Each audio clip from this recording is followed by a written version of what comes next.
To turn things around, Mr. Bezmenoff said that we needed another 15 to 20 years to educate a new generation of patriotically minded, common sense Americans.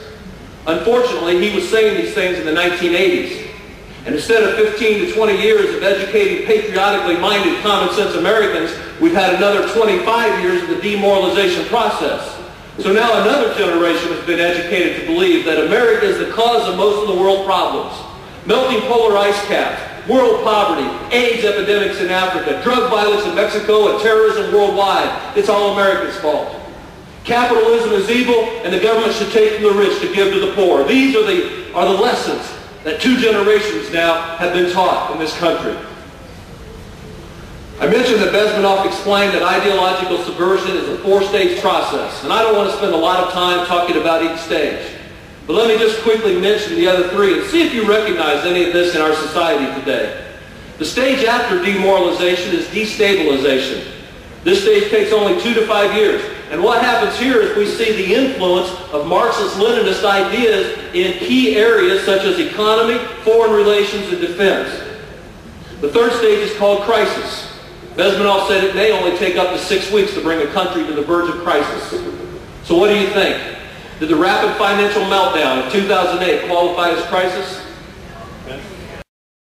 Of power, structure, and economy. If the financial meltdown of 2008 was a crisis, I think we could safely say that the November election of 2008 was indeed a sudden change of power. Barack Obama campaigned on hope and change. And the change that he's given us is a $1.4 trillion deficit, a $12 trillion debt. He's given us the threat of cap-and-trade legislation that would cause energy prices to skyrocket, and the looming health care bill that would represent the greatest government takeover of our economy in history. And ladies and gentlemen, make no mistake about this. The real goal of health care legislation is single-payer, universal health care. We have video of Barack Obama saying, "I happen to be a proponent of single-payer, universal health care." Now he tells us that he never said he was a single-payer supporter. Evidently, when Barack Obama talks about the audacity of hope, what he means is that he has the audacity to hope that we'll believe him when he says that he never said what he said, even when we have video of him saying it.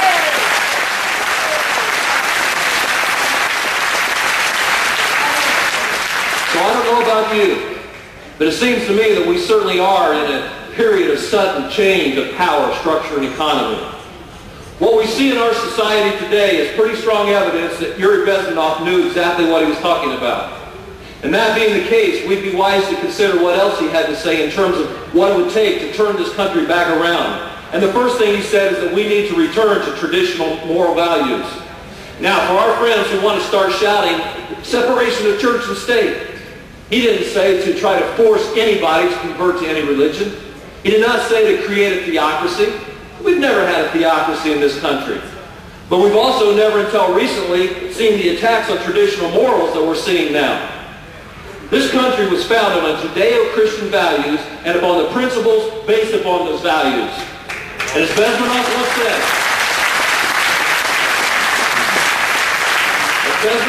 said, in one of his lectures, society will stand on faith in God. Without it, society will crumble.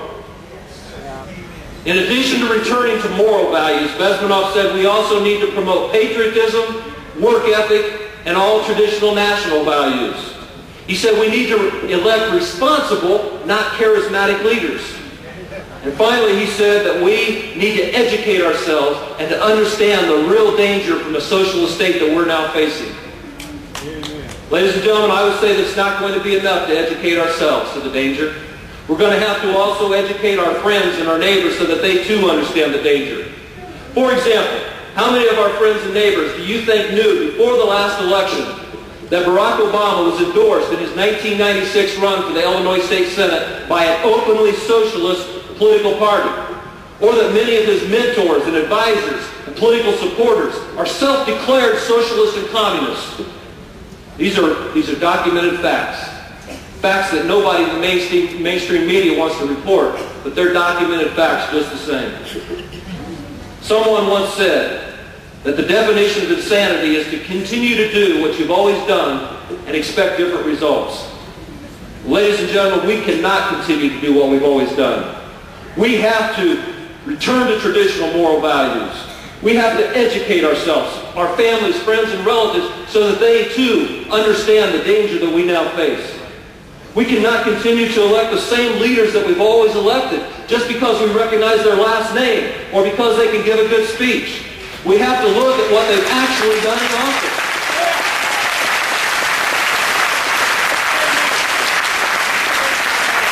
Do their records match their rhetoric, or do they talk about Hoosier values at home and quote the party line when they get to Washington?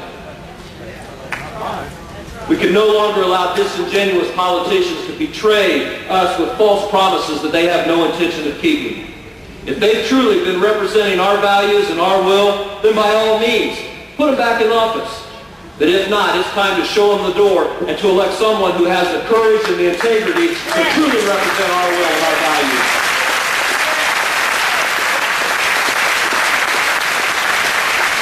Folks, if the people of Massachusetts can do that, so can the people of Indiana and every other state in this country.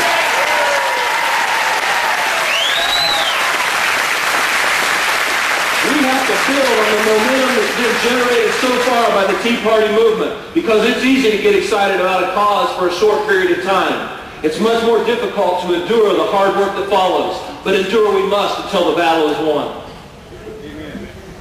In 1863, Abraham Lincoln stood on a field in Gettysburg, Pennsylvania, decided one of the great battles of the American Civil War. Those who had fought at that place, he said, had nobly advanced the cause of freedom.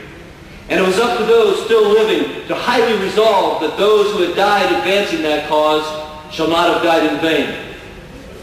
Ladies and gentlemen, today freedom is once again under attack, this time by a new enemy, and that enemy is socialism.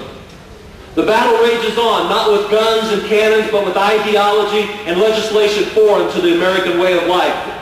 You and I and millions like us across this country are the soldiers in the trenches, and the battle will be long and difficult.